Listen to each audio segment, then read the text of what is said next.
Breaking news చూస్తున్నాం. నిమ్స్ ఆసుపత్రి resident వైద్యులు ఆందోళనకు దిగారు. 48 గంటల పాటు విధులు బహిష్కరిస్తున్నట్లు వెల్లడించారు. కోల్కతా హత్యాచార ఘటనకు నిరసనగా ఇవాళ ఓపీ సేవలు వైద్యులు బహిష్కరించారు.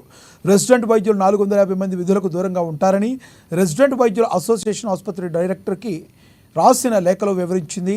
కోల్కతాలోని ప్రభుత్వ వైద్యశాలలో వైద్యురాలి హత్యను నిరసిస్తూ నిమ్స్ ఆసుపత్రి ఆవరణలో నుంచి పంజాగుట్ట చౌరస్తా వరకు వైద్యులు ర్యాలీ చేపట్టారు. మృతి చెందిన వైద్యురాలి కుటుంబానికి న్యాయం జరగాలంటూ పెద్ద ఎత్తున నినాదాలు చేస్తూ ఆసుపత్రి ప్రధాన ద్వారం వద్ద నుంచి పంజాగుట్ట పోలీస్ స్టేషన్ వరకు వైద్యులు ర్యాలీ చేపట్టారు.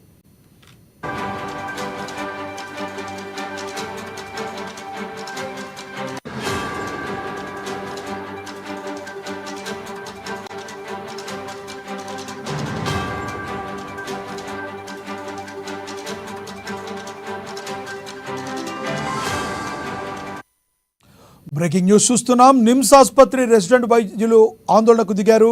48 గంటల పాటు విధులు బహిష్కరిస్తున్నట్లు వెల్లడించారు. కోల్కతా హత్యాచార ఘటనకు నిరసనగా ఇవాళ ఓపీ సేవలు వైద్యులు బహిష్కరించారు. రెసిడెంట్ వైద్యులు 450 మంది విధులకు దూరంగా ఉంటారని రెసిడెంట్ వైద్యుల అసోసియేషన్ ఆసుపత్రి డైరెక్టర్కి రాసిన లేఖలో వివరించింది. కోల్కతాలోని ప్రభుత్వ వైద్యశాలలో వైద్యురాలి హత్యను నిరసిస్తూ నిమ్స్ ఆసుపత్రి ఆవరణలో నుంచి పంజాగుట్ట చౌరస్తా వరకు వైద్యులు ర్యాలీ చేపట్టారు. మృతి చెందిన వైద్యురాలి కుటుంబానికి న్యాయం జరగాలంటూ పెద్ద ఎత్తున నినాదాలు చేస్తూ ఆసుపత్రి ప్రధాన ద్వారం వద్ద నుంచి పంజాగుట్ట పోలీస్ స్టేషన్ వరకు వైద్యులు ర్యాలీ చేపట్టారు.